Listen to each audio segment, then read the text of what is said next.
نحمدہ و نصلی علی رسولہ الکریم اما بعد۔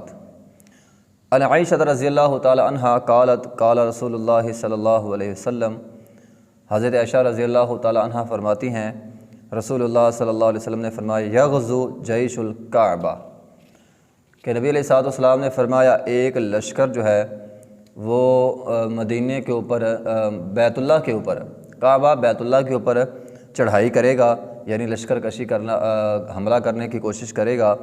فَإِذَا كَانُوا بِبَيْدَاءَ مِنَ الْأَرْضِ، جب وہ بیداء نامی جگہ یعنی چٹیل میدان میں پہنچیں گے تو یُخْسَفُ بِأَوَّلِهِمْ وَآخِرِهِمْ، ان کا اول تا آخر سارے کا سارا زمین کے اندر دھنسا دیا جائے گا۔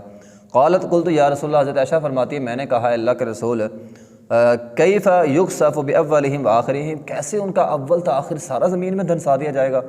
حالانکہ وفیہم اسواقہم ومن لیس منہم، حالانکہ ان میں بازاری لوگ ہوں گے، ایسے لوگ بھی ہوں گے جو مجبوراً لائے گئے ہیں، وہ آنا نہیں چاہتے تھے، انہیں مجبور کیا گیا ہے، یا کچھ ایسے لوگ ہوں گے جو کسی اور مقصد کے لیے آئے ہوں گے۔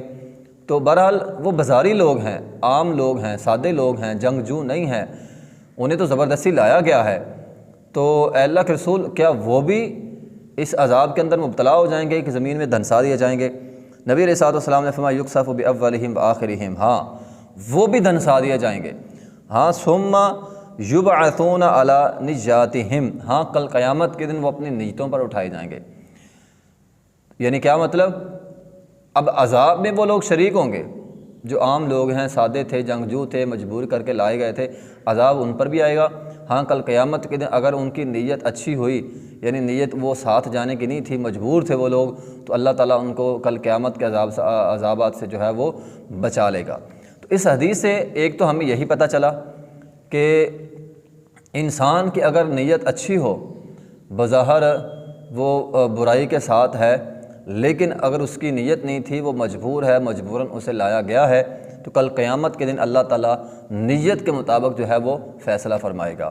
اور دوسرا اس حدیث کے اندر یہ بھی ہے کہ انسان برائی کی صحبت سے بچے، کیونکہ جب انسان برے لوگوں کے ساتھ رہتا ہے، اگرچہ وہ برائی نہیں کرتا لیکن برے لوگوں کے ساتھ رہتا ہے، تو عین ممکن ہے جو وبال، جو عذاب برے لوگوں پر آئے گا وہ اس پر بھی آ جائے، چونکہ یہ برائی کے ساتھ ہے، برائی کر نہیں رہا لیکن ان کی صحبت اختیار کیے ہوئے ہے۔ تو انسان کو برائی کی، برے لوگوں کی صحبت سے بھی بچنا چاہیے تاکہ انسان جو ہے اللہ کے وبال سے، اللہ کے عذاب سے محفوظ رہ سکے۔